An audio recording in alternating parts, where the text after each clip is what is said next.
Hi everyone, my name's Jonah. I'm 15 and here's my story. I think I already know what to expect in the comments, so first of all, yes, I made some mistakes while all of this was happening. I can't deny that. I live with my mum, and it's been like that for a couple of years since my parents got divorced. My dad moved to a place his parents left him, about 50 miles away from us. And I've always been fine with that. Not that I love mum more. It just seemed to be the best option for everyone. My mum had a hard time with this psychologically at first, being really overprotective and controlling me too much. But over time it got better. She still needs to know where I am during the day, and I'm okay with that. It's way better than what we had before. It's sort of a compromise. But she still gets nervous if I forget about my phone for a while or change my plans. I know this isn't normal for a parent, but first, we're working on it. And second, I've heard about cases that are much worse than this. So, the story began with a lie.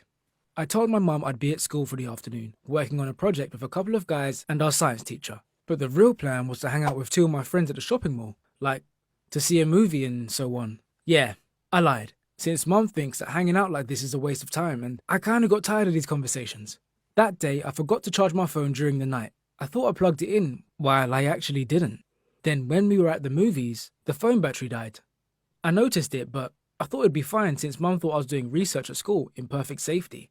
After the movie, we went to grab a bite to eat. Meanwhile, my mum was already panicking. She texted me first, and then she called and I didn't answer. After about an hour, my mum had called our science teacher, who obviously didn't know anything about the project. Then we stopped at my friend's house, and I still didn't bother to charge my phone. I sat down on his comfortable couch and fell asleep. And I ended up sleeping for 4 hours. So when I came home, it was already dark and really late. I was expecting a disaster. My mum was in the kitchen crying, probably thinking I was dead. She must have been happy I came home, but she didn't look like it. It was a disaster, and she wasn't even angry about me coming home late. Well, not entirely about that, but at the fact that I lied about where I'd be. "I can't trust you anymore," was a phrase she repeated probably 100 times during our argument. After a few days, the whole thing seemed to be forgotten, and my mum didn't even try as hard to control me as she used to. Like, she would even call less often during the day, and I was totally fine with that. I was surprised, but I thought my mum was so shocked that night that it had a positive effect on her. So about 2 weeks after the incident, I was at school, and during class, I reached for my backpack to get an extra pen. My backpack has this huge pocket where I put a lot of useless stuff and I rarely open it. It's a total mess and it's hard to find anything in there right away. So I'm looking for that pen that's supposed to be in there, and I come across a small plastic device I've never seen before, and I had no idea why it was there. I googled the words and digits on the device and found out it was a GPS tracking unit. I was furious. This was just unthinkable. My mum was spying on me. Right after the class finished, I left school with a clear and stupid plan. I was determined to go to my dad's place to stay with him for a while. At that moment, I thought I could not take it anymore, and for some reason I left the GPS device in my backpack. I didn't think about it much at that moment, but looking back, I guess that deep inside I wanted mum to see where I was going, to hurt her feelings, and no, I'm not proud of that. I didn't have any money for a bus, so I called my friend Leo. Leo is 3 years older than me, and we've known each other for ages. And Leo has a car. I called him and asked for help, and fortunately, he had a day off, so he didn't mind. If he was busy, none of this would have ever happened. I've been to my dad's place many times, but my mum was always driving, so I didn't really bother to memorize the route. But after Leo and I turned off the motorway, I had to really try to remember.